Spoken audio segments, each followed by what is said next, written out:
US troops patrolling the volatile and dangerous Afghan-Pakistan border. Stamping out al-Qaeda and other militant groups here is seen as a vital part of the fight against terrorism. Pakistan may be a key US ally. The relationship is far from harmonious. Washington is not convinced Pakistan is doing enough to tackle terrorism on its patch.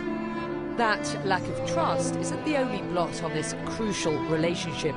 Pakistan is calling for an end to US drone strikes on its territory, the latest suspected strike just 4 days ago.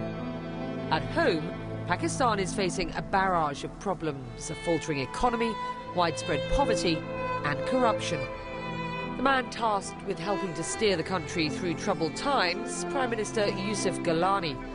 His position and government are under threat. Last month, Pakistan's Supreme Court convicted the Prime Minister of contempt for refusing to reopen corruption proceedings against the President, Asif Ali Zardari. Critics said Gillani would struggle to remain Prime Minister. There was even talk of another coup. But Yusuf Gillani, so far, remains in power.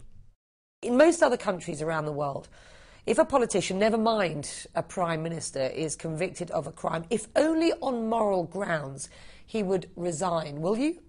According to my assessment and according to most of the parliamentarians and even all the coalition partners, they think that whatever I have done, it's according to the Constitution. I ask the question again, will you resign? If I'm disqualified. If I'm disqualified, notified by the Speaker, yes, I have to. Who is running the country in your absence? In fact, according to the Constitution in my country, I have a cabinet and everybody is working under the Prime Minister. I ask about who's running the country because it is important to the likes of, for example, Hillary Clinton, that they know that somebody is in charge. Clinton has said that Pakistan needs to do more to fight global terrorism. To quote her, she said, "We look to the government to do more. We need to make sure its territory is not being used as a launching pad for terrorist attacks anywhere." Your response? We had excellent cooperation in the intelligence and with the ISI and the CIA, and all high-value targets in the world of Al-Qaeda, they have been achieved through the cooperation of CIA she and says ISI. The Al-Qaeda chief is in Pakistan, is he? I'm coming to this point.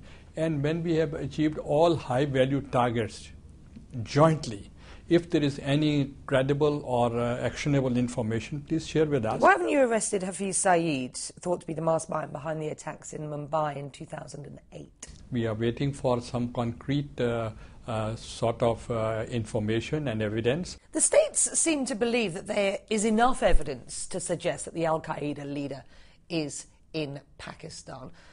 Look me in the eye and tell me what more you need. If there is any credible, actionable information, please share with us, because we are already working with you.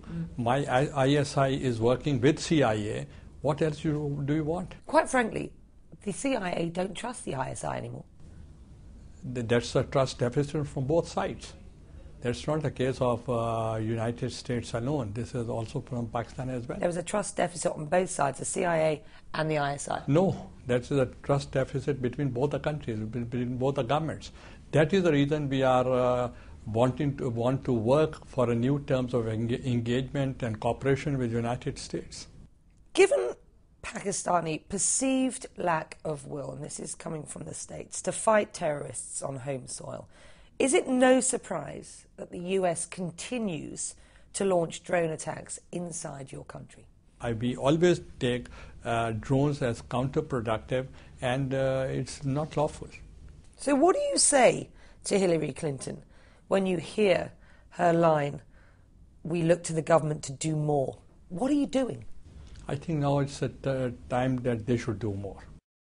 In a Gallup poll released within the last year, less than 1/3 of Pakistanis have confidence in national government, in local police, or the honesty of elections. 81% see their government as rife with corruption, and only 20%, 1 in 5, approve of their national leaders, you being one of those. This is a damning indictment, Prime Minister, of what is, let's be frank, a dysfunctional society. Either you say democracy or you should say dictatorship. And if you want to go for a democracy, then you have to respect the will of the people. A third of Pakistanis want to leave the country. That's what the latest Gallup poll says. And why don't they leave then? Who is stopping them?